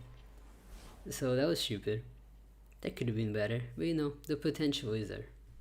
And so we head to the next dungeon. We are done with Chiyoda, and we go to the Demon's King Castle. Ishtar was protecting the entrance, and now we gain access to the Demon's King Castle. And so do the other angels, but the other angels are really gonna help. It's very useful to have the Stoma here. It really helps with the movement, so you don't have to bother about the demons that are going around. It's very easy to walk in front of them, onto them, get an encounter, waste a bunch of time. If you have a Stoma, you don't have to worry about that at all. I had a terrible castle. I don't even want to talk about it. I had a terrible castle for both of these for both of these blowing mechanics puzzles. I messed it up twice, like big mess ups. So that was like the worst castle that I had in a very long time. So you know, as you can see, this run still has a lot of time saved. Had fights go badly. The next boss fights also went badly. It was like a whole mess. But yeah, the Demon's King area, is that a spoiler? Did they say who it is? Anyways, the Demon's King, I wonder who it is. This is where I messed it up. Look at this, it's so sad. I was past it. Like, did you see it? I was past it. I was like losing my mind at this point. I was past the goddamn, what's the opposite of a vacuum cleaner? That's what that is. Vacuum expeller. I was past it. That was just absurd, you know. I was trying to go fast, I was going slow. Then I just stopped here, sadly and frustrated, accepting my limitations in life as a human, I guess, on not knowing how to time these little things. But anyways, and this happened one more time. I'm not even gonna be talking about that point. I just want to shut up and skip past it. I don't want to watch it. This dungeon is kind of long. There's a lot of floors. There's a fight in the middle. I will explain the fight in the middle, and then we fight the last boss fight at the end. The reason why it's called Donkey Kong in the Splits, and I know I gotta mention this because I remember some people asked, is because in the speedrunning community we call it DQC. Not DQC, DKC. I don't know why I said Q. DKC, Demon's King Castle, which is also another familiar game called Donkey Kong Country, and nobody could get used to DKC being read as Demon's King Castle, and everybody kept thinking it was just Donkey Kong Country, and so it became a little meme, and now it is the Donkey Kong Country, which also has a bunch of puzzles and platform mechanics, but the speedrunners of Donkey Kong Country are a little more talented than me on that regard.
So Chernobog is just over here killing angels, and we obviously cannot allow that. The strat for this fight is use light gems. Black Frost is actually has like a terrible affinity with light, but he's our strongest demon, so we gotta use light gems. Use Mataru Kaja, and then with Shikyoji at the end, we're going to use an attack mirror on Black Frost. So Chernobog will always attack the first person in like the first slot of the party with physical attacks on his first turn. So if you use an attack mirror, we can not only reflect an attack, which does a considerable amount of damage, but also then this happened, but also make him lose all his press turns. The problem is that he also made me lose all my press turns, and then I tried to auto, and then I cancelled auto again, so this was slow and annoying, and it made me lose light gems, so then I didn't have enough light gems, and I had to like improvise using ice gems. I didn't even know what to do. I kind of just had to use whatever. So because of this, later I had to go and buy more light gems, which you're not supposed to do. I mean, ice gems, not light gems. Which is always over. So you know, it wasn't a great fight. It looks like it goes okay, because they're always fast. But it wasn't ideal. There's time save. And then the fight just ends like this, you know? Now you get to fuse him, and that's it. You keep going. Have another 4.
do.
And so we got to the very bottom just like that. We didn't get any terminals throughout the entire thing to make sure we could do the thing that saved time.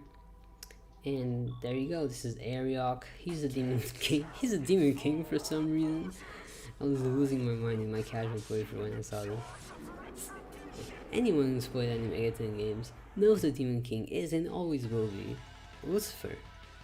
Louis Cypher. It's him. And so Ariok of all people.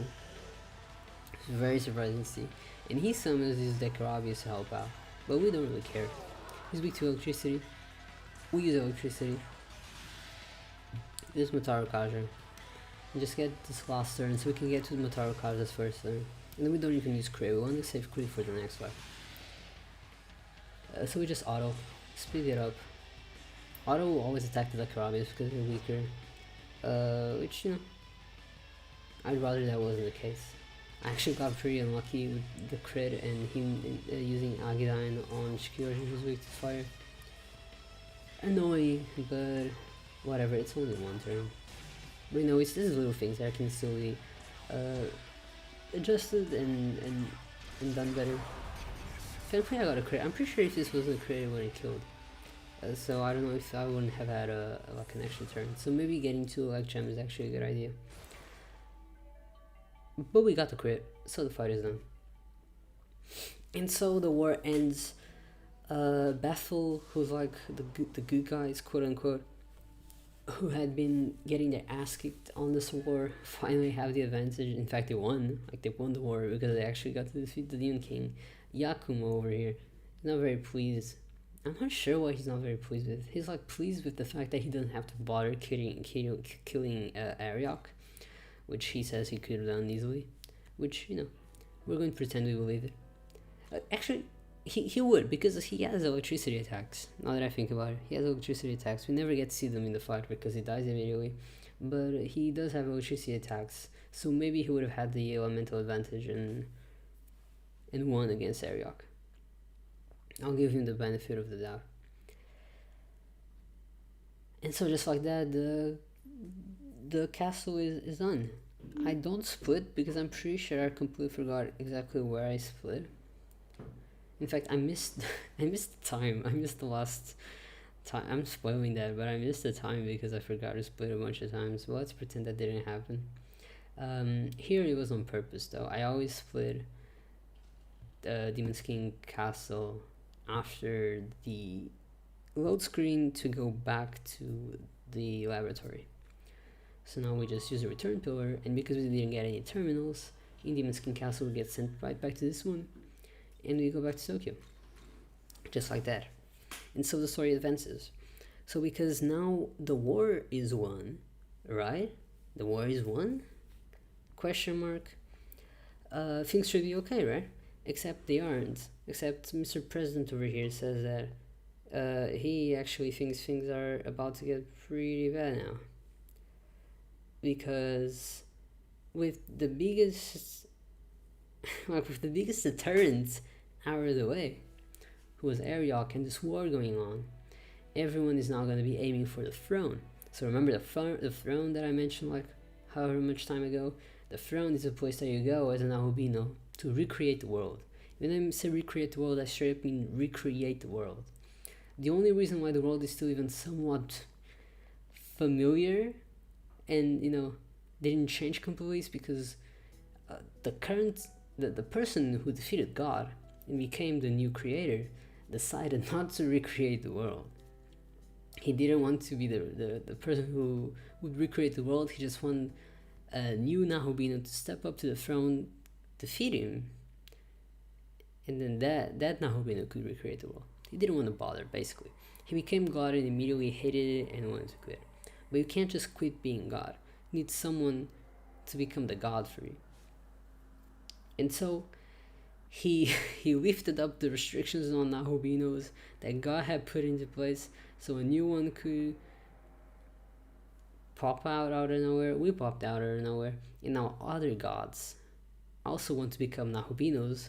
So the good guys, quote unquote, again, organized this meeting between the big shots, so they could decide what to do in regards to the throne and whatnot. Bethel, who are the good guys, quote unquote, really don't like Nahobinos because they believe in God. They're the law guys. They believe in God's orders. And if God said that no Nahobinos are supposed to exist, they believe that someone, you know, taking advantage of the fact that the restriction is no longer in place and becoming a Nahobino is against God's orders, and they don't want that. But the other gods aren't exactly in line with that thinking. In fact, our very existence is already pretty against baffles. We've been very useful to them up until this point, but now we're kind of like, our existence is kind of hindering their agenda. The other gods are kind of, they kind of want to go for the throne. They kind of want to create their own world. We got Zeus over here, Odin over there, Vasuki, who's representing Shiva, because Shiva is meditating or something, doesn't want to bother with this absurdness. He's strong enough. He doesn't need to be a Nahumino. Shiva's good. And then we have the humans. Humans, not. Let's pretend Mr. President is a human, because he's not a human. But I don't remember if at this point we know that he's still a human. And then Abdiel is like, okay, you abomination.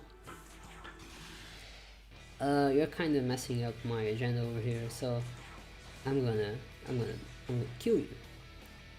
And Abdiel doesn't really succeed at killing us.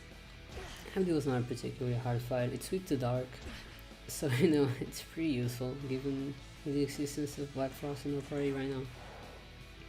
But Abdiel is also level 58, so the level difference is starting to really be felt on the damage.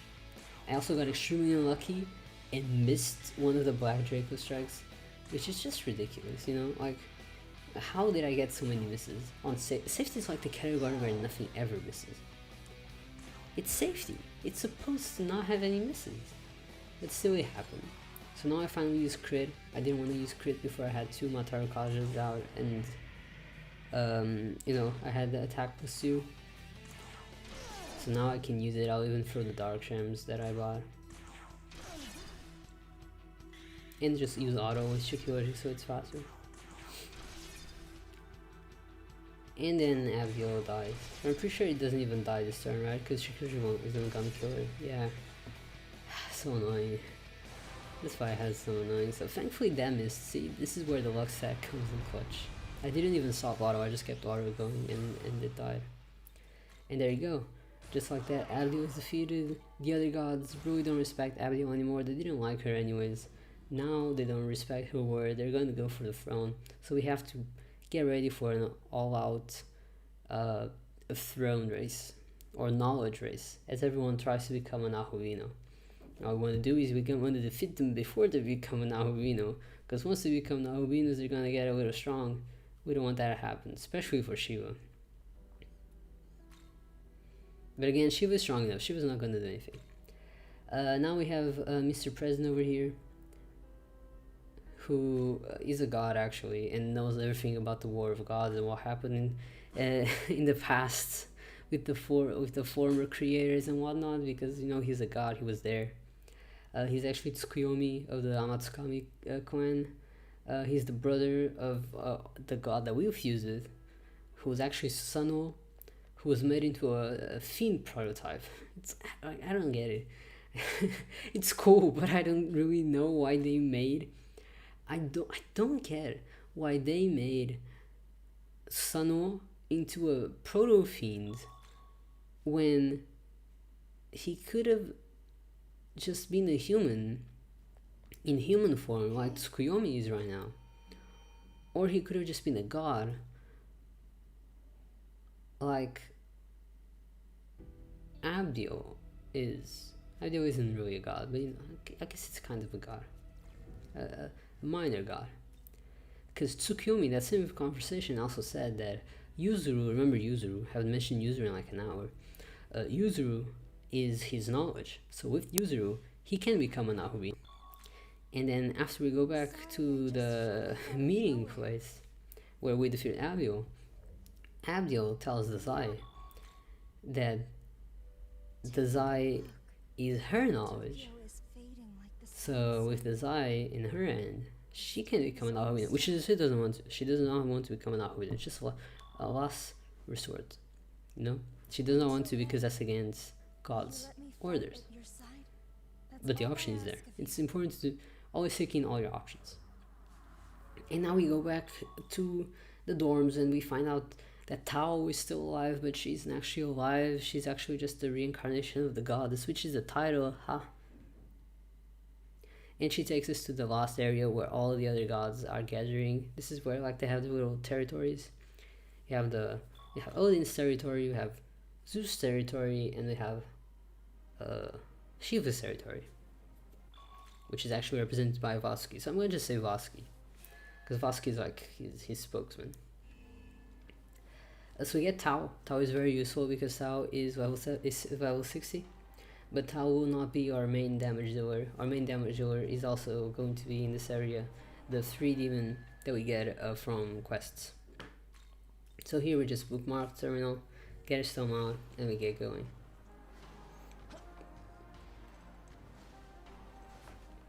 So first off, we're going to go to Ueno Park, which is in Zeus's area.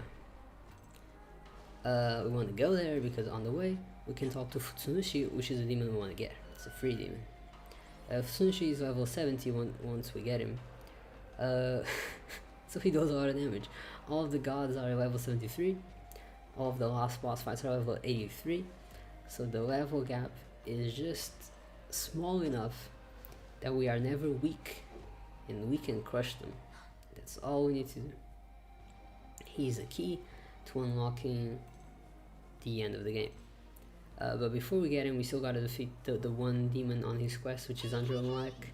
I forget what problem Futsunushi has with Andromek, but whatever it is, you know, he dies. He's only at level 63.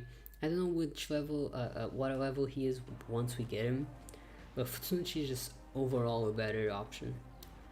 100%.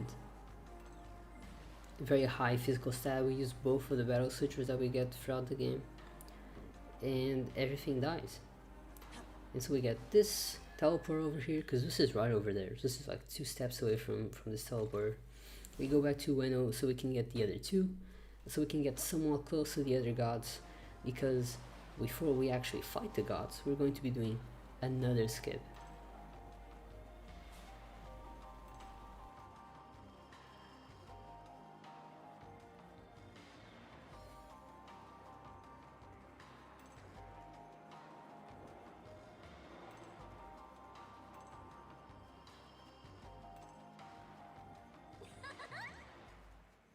Oh, you want some? Well, do ya?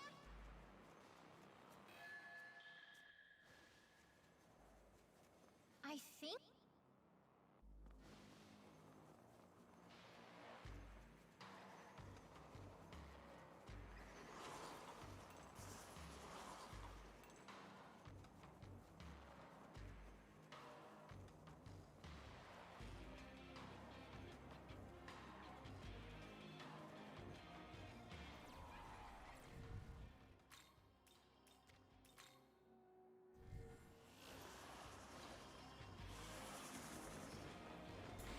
So here at this very place coming up is the funniest cutscene in the entire game, and where the story really goes down in quality. You have just this absurd cutscene of the Zai going evil because they decided that after he was a good boy for too long and too weak, he had to go evil to achieve the true power. And just, you know, it's just silly. So we skip it. We'd skip it anyways, even if it was good, but you know. Here we get the other skip, like the true skip. And what are we skipping exactly? So for each of the gods you get a key, and this key is necessary to enter the Temple of Eternity, which is the last dungeon before the Imperium, and the Imperium is where the throne is. But if we home mash, we can actually just skip the trigger and enter right in the Temple of Eternity. So you're probably wondering, do you get to skip everything? Like, do you get to just skip all of the gods? No. Unfortunately, we don't. You see, at the end of this dungeon, there's a fight that you need to do to then enter this big chain of sequences or cutscenes that will then have you choose your like ending. The thing is, if you skip the keys, you don't get the fight that will then trigger the chain of cutscenes. So if you go through this dungeon early, you actually just Like you walk to the very last room and no, none of the last boss fights was fun. So now you're wondering, then why do we do it at all? Well, there's a bunch of essences that are pretty good. That's it. There's a bunch of essences that are pretty good, and you can skip these very annoying fights at the Imperium by just getting the last fountain at the end. So once you get to the Imperium after choosing your ending, you can just get right to like the last spot before the final boss fights. You know, it saves time. That even small as it is, it saves time. In fact, I don't think it'd be small at all because it's still like 3 fights. It'd still be like 3 or 4 minutes saved from the fights. So we do that. This dungeon is pretty straightforward. It's a normal dungeon, which can be rendered obsolete by a Soma, as most of the puzzles are based on the positioning of enemies. Like, you're supposed to avoid them, but if you have a Stoma, you don't need to avoid them. So you can just kind of explore all around with nothing hindering you. You just run. So casually, it's a bit, a bit of a letdown, I guess. Especially if you're more of a dungeon enjoyer than an open world enjoyer. If you didn't really care for the dungeons anyway, you like the open world areas more, you're probably actually just glad that you can get through this quickly. I was in the middle of both. I enjoyed just running around because I wanted to explore the last area more than I wanted to do this. But, it was still kind of stupid. They can just use the stone in here. But speedrun wise is great, because you just get through this in a minute. And then you get through the Imperium. You're going to get 2 essences. One of them is in this area, which is Chiyu's essence, which has this passive ability called High Fist Baroma. High Fist Baroma boosts the physical attack considerably, so we're going to give it to Futsunushi. And we're also going to get Beelzebub's essence, which is in the Imperium, right before the last fountain, which has Debilitate, which lowers all stats like by 1 point. And we're obviously going to give it to our protagonist, so he can use his buffs and debuffs while everybody else stacks. Other than that, we're just going to be running through this. There's really not much that's going on. Just enjoying the scenery. It's a pretty dungeon, all things considered.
So this is the end.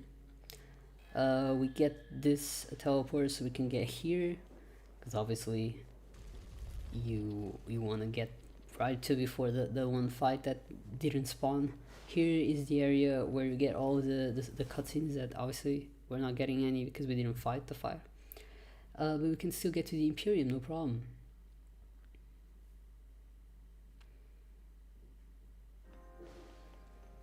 So normally there's also cutscenes here at the beginning. As you can see, there's none. We're just gonna be running through here, get what we need to get. I'm gonna do some shopping still. I gotta buy some ice gems because of the mess ups at Chernobyl. Gotta buy 2 more ice gems. In fact, I'm pretty sure I buy 3. I remember correctly. I bought 3 just to be safe. And then after that, we finally go back to Mayabashi in Title, which is the area 4.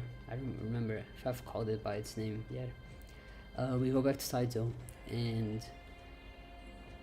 we finally do the quest to get to Futsunushi. And also I got this Widow Goat. There's a funny story behind it, which is I actually once died in safety.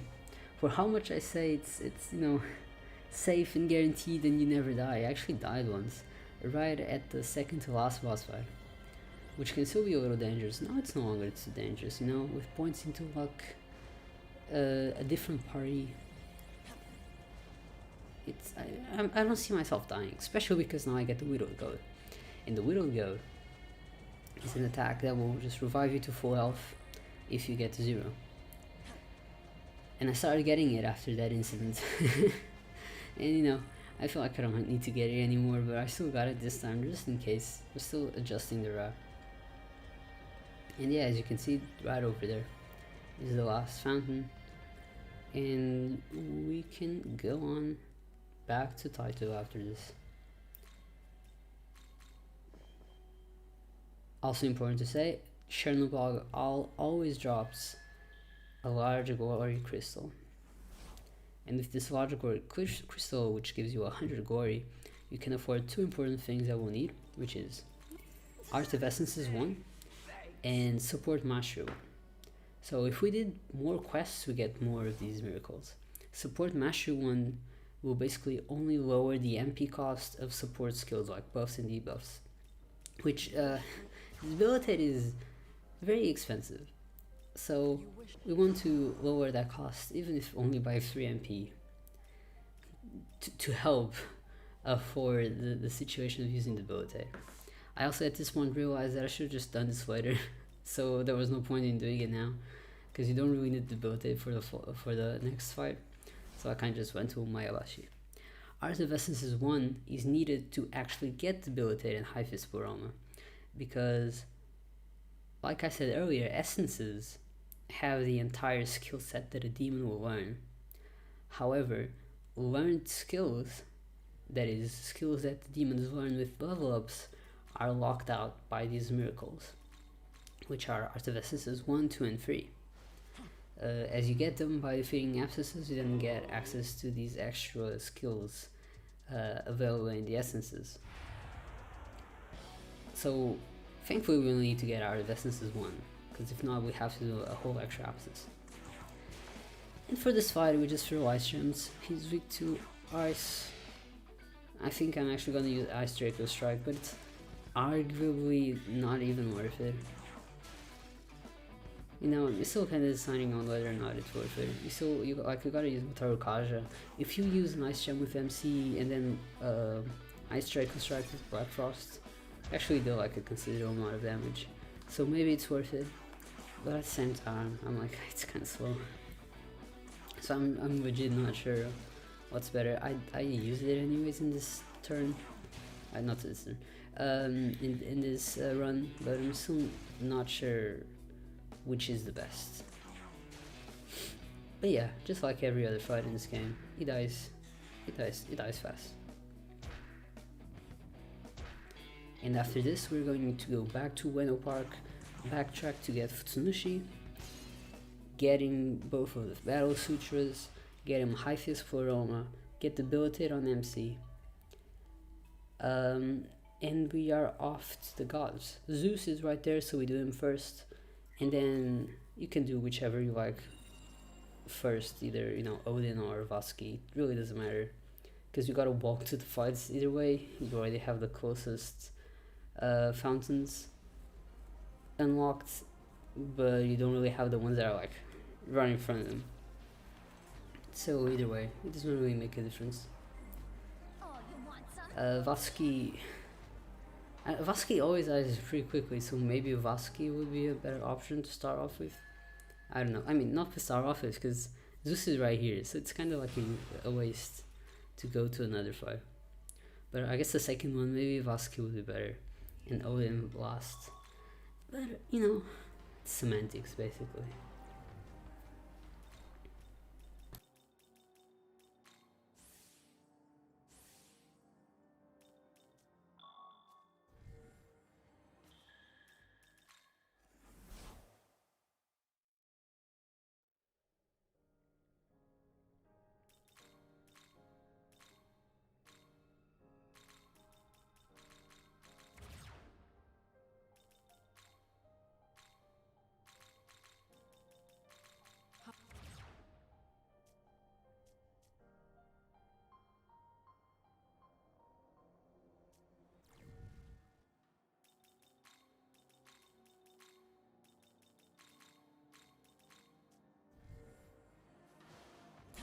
And off we go to Zeus. Got everything set up. We only do 3 press turns for this fight because it's faster. Both Zeus and Odin are weak to force, so we're going to be finally using those force gems that we got. And yeah, the strats for all of the gods, and in fact for all of the fights coming up, is to use Impaler Animus, which is a passive support spell that doubles your physical attack. And then, Debilitate, Mataru Kaja, these buffs and debuffs. For this fight in particular, using the Force Gems actually does a good amount of damage. And then just use Catastrophe, and as you can see, Catastrophe absolutely obliterates every single god.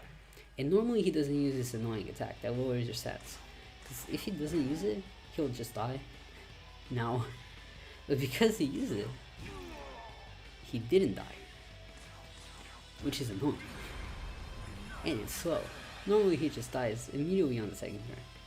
So, another one of those things. Points into luck, and that's literally the strategy for the rest of the game, with some other adjustments here and there, using crit here and there. We use crit on Abdul. No spoilers, by the way, we're gonna fight Abdul. But that's basically it. That's the beauty of Futsunushi. Very high physical attack, very high level compared to the one that we have. We're like level 47 or something. I guess now we're 50. We were like level 47 entering this area. He's a 3 demon.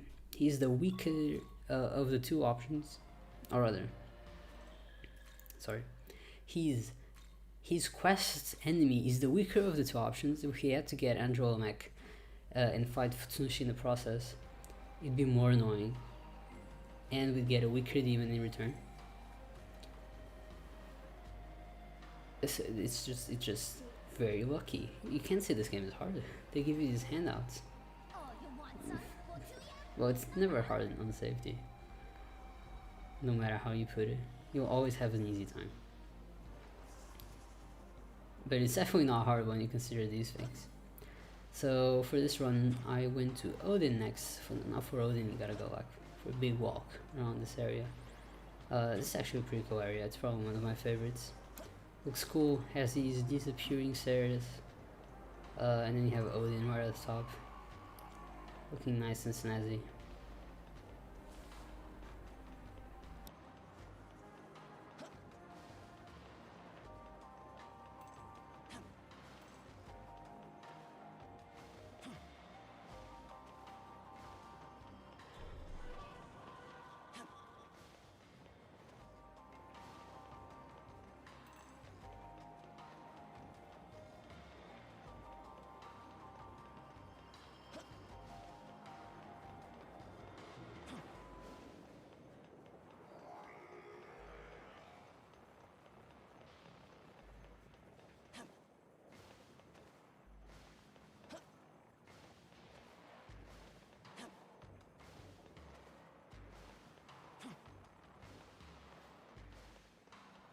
careful.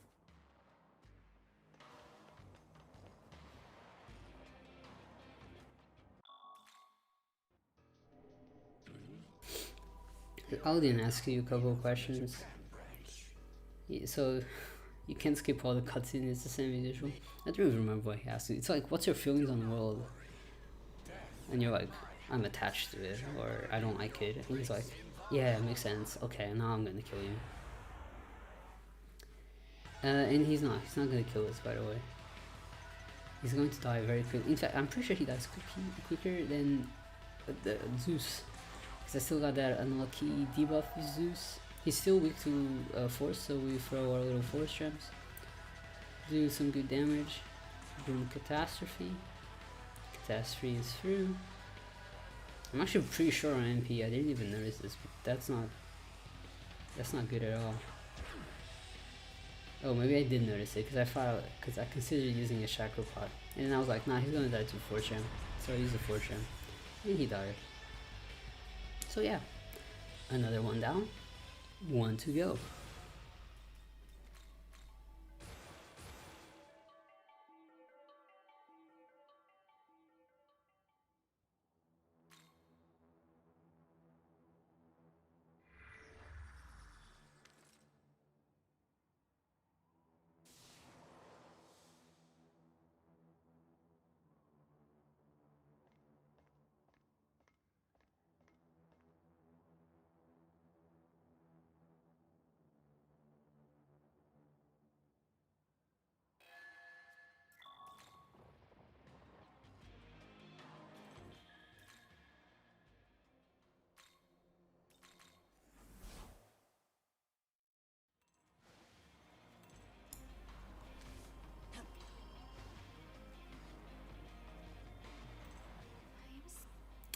But before Vasaki, we actually got to deal with Yakumo and Nuo one more time. They're our friends technically, because we're going for bad neutral, and bad neutral is the Yakumo and Nuo alignment. So I shouldn't be complaining. I should be like, oh, our best friends, Yakumo and Nuo. Yakumo is just generally an unpleasant person, so no matter how you put it, you just can't like him too much. But Nuo was asking you, like, if you really think that this world is made for humans and whatnot, like, do you really disagree with Yakumo that much? That the world belongs to humans, that humans should be the rulers of this world, and demons are kind of messing it up? And I forget what we answered, to be honest. We answered the top option always, which is a faster one to choose. Only in categories that do law and chaos do they actually have to bother with the dialogue option, so they can get the special miracles for the correct ending. But I know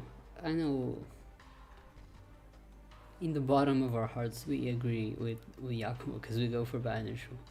And any percent, which is a normal neutral, doesn't have any special miracles, so we don't really have to bother with dialogue options, we just mash through it. And now we're just running straight to Vasaki. Who's the next fight?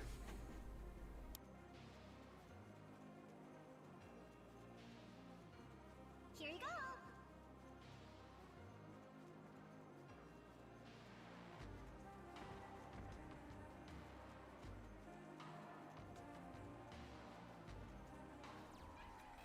Very important, we gotta heal before Vasaki, because we're always like basically null on MP at this point. Obviously gotta watch out for a stoma, you don't want to accidentally walk into anything. But after this you're actually not getting any more encounters. After this we just go back to Mayabashi, we go to the temple, and then from the temple we skip right to the last fights. It goes by pretty fast. So Vasaki over here has two curious things to it. He's a representative of Shiva. Doesn't mean he's the strongest Shiva, not even close. He's in fact pretty low on HP. But he has two special characteristics. First one, his music is different. He gets the Ishtar song. I think it's Battle 8 that it's called. His weakness is fire. I guess it's 3 characteristics. And the other is that he has 4 press turns, which sucks. I wish there was a way of knowing them. I wish there was a way of making it faster. Him using like sexy dance is actually one of the best options because you get like -2, or he gets -2 pressure. But you know, as long as he doesn't charm or do anything bad Futsunushi, which is very unlikely to happen because it is his safety, you're pretty much safe and he'll always die in 2 hits. So this was Alaski.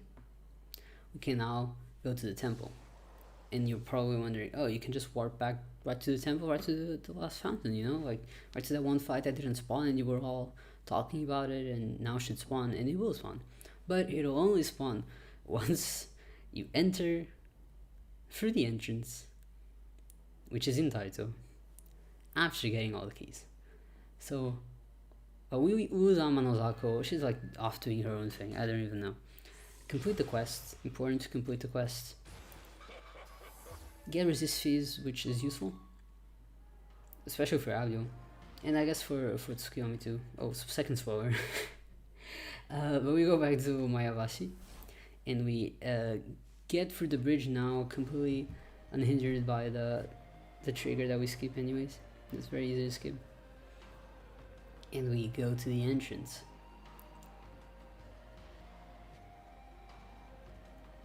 And I'm pretty sure the only difference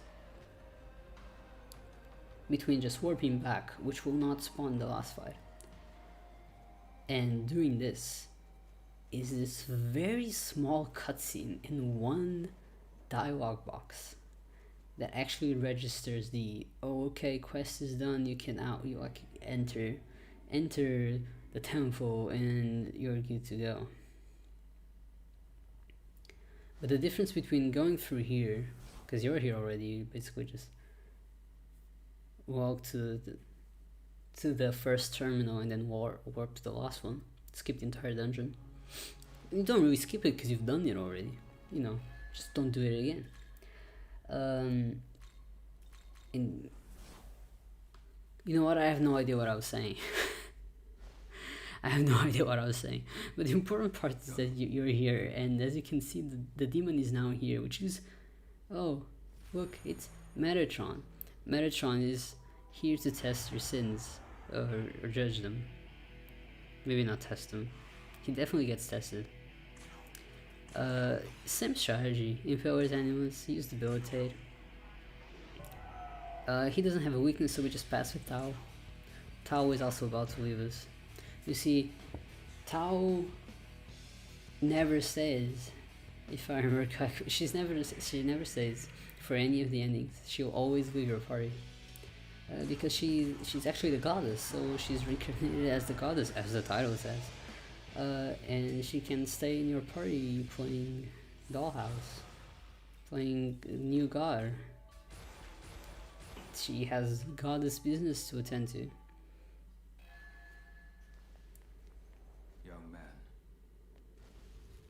And so the sequence of cutscenes begins.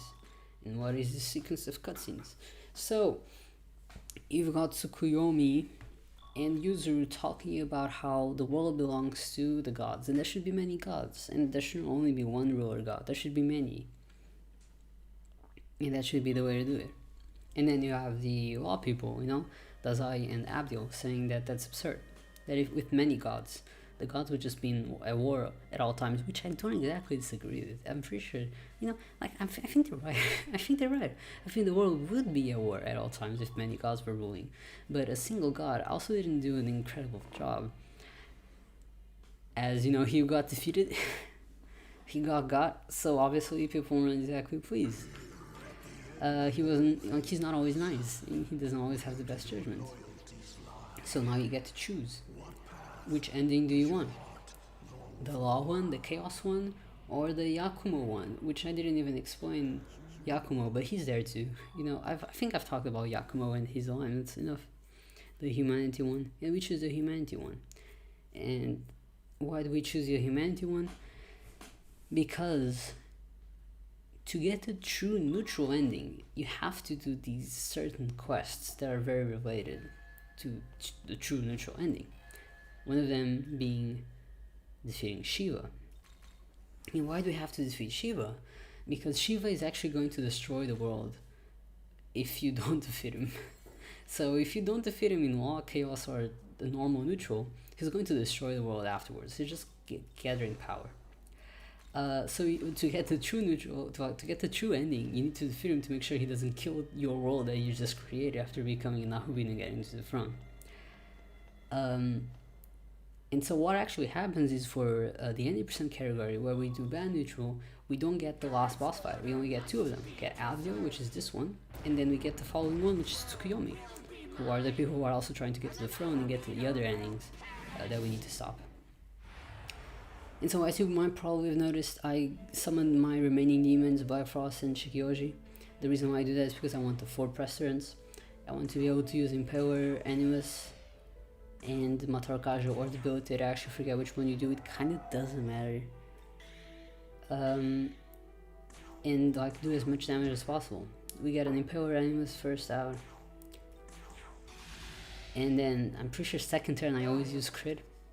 I think that's the best way to do it, because then Abio dies pretty quickly on the third turn. Unfortunately, she always gets an extra turn because Shikoji is weak to fire, and she'll always use fire on that first turn.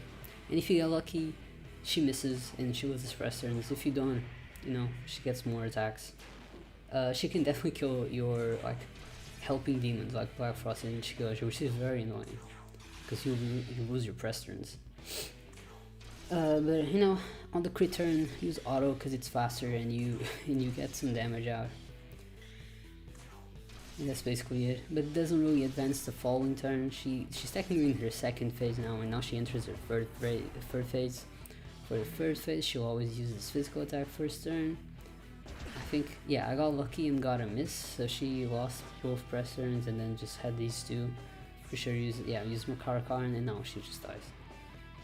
So it was considerably a good fight, but generally it doesn't go bad at all. It's pretty solid. I like how it had like a bunch of question marks on who the demon was, as though we don't know it's Audio, or maybe that's actually not for the identity of the demon, or rather, I think it's for like the total HP that you can only know if you use a spyglass, which is an item that we don't even use in safety, and it's the most important item in any other categories. So two things important about this. First of all, because all demons leveled up, then I don't have to go back and heal, which saves me a bit of time. Second, my controller was running out of battery at this point, so I was really in a rush to end this run and make sure that I wouldn't lose time and have to switch controllers. Thankfully, this is the end.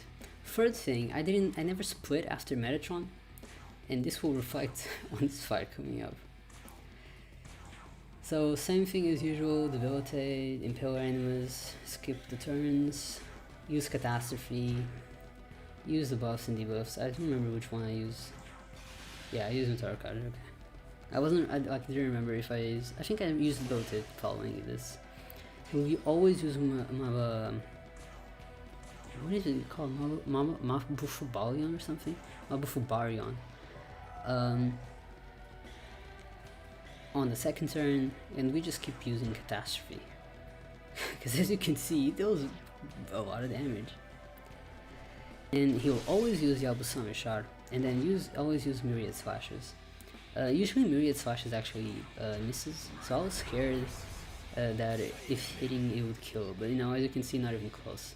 And time ends on the last hit, so GG's, except I forgot to split, so I lost like 2 seconds on my final time, because you know, I didn't split on the right split. My true time is 2:24:32, the one that says Taito on, not the true end. And that, no, that's a speedrun, that's just it. Tsukuyomi is dead, Abdul is dead, we get to the ending. Akumo and Nua is also, they're also dead, by the way. We don't get to see them die, but they die. When Abdul and the Zai fuse themselves, they die. They die in the process of the fusion. They don't even die against the fight, they die on the fusion, which is sad. But they're dead, but we're here to fulfill their wish, kind of.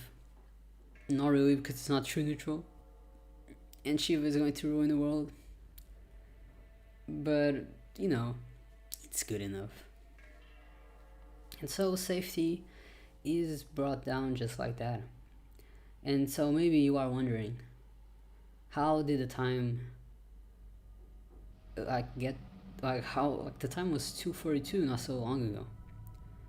How is it 2:24 now? Which can definitely go, like, you know, I'm very bad at estimates, I'm not gonna lie. When you tell me, oh, what's your estimate for this run, given the new route and whatnot, I can never estimate well. I'll always estimate too low or too high. But I think at least a 2:22, given my mistakes this run, my unluckiness, is definitely possible. Sub 220, I'm not sure. I'll keep looking into this category.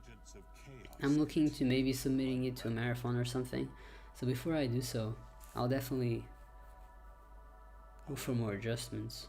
In fact, this could be a marathon submission right now. If this is a marathon submission right now, hello, marathon staff, thank you for watching this. But most likely, if you're watching this, you are not marathon staff. So either way, thank you for watching this. But in regards to the adjustments that happened that brought down the time from 2:42 to 2:24 so quickly, the important things were, we cut one recruitment. No, we cut two recruitments out. We cut Slime and the Gaki. We cut a fusion out, which was Neko Shogun, which was being used to use buffs, which are very slow. His throne gone. The new ruler observed the disarray below, pleased by the thoughts. We also changed the party orders, so there would be less press turns, which you'd think would be worse, but in fact when all your damage is being dealt by the strongest demon and everybody else doesn't do anything, it's actually better to not have that many press turns. Everybody's just kind of like taking up time for you to pass, or just, you know, don't do anything. Get attacked, basically.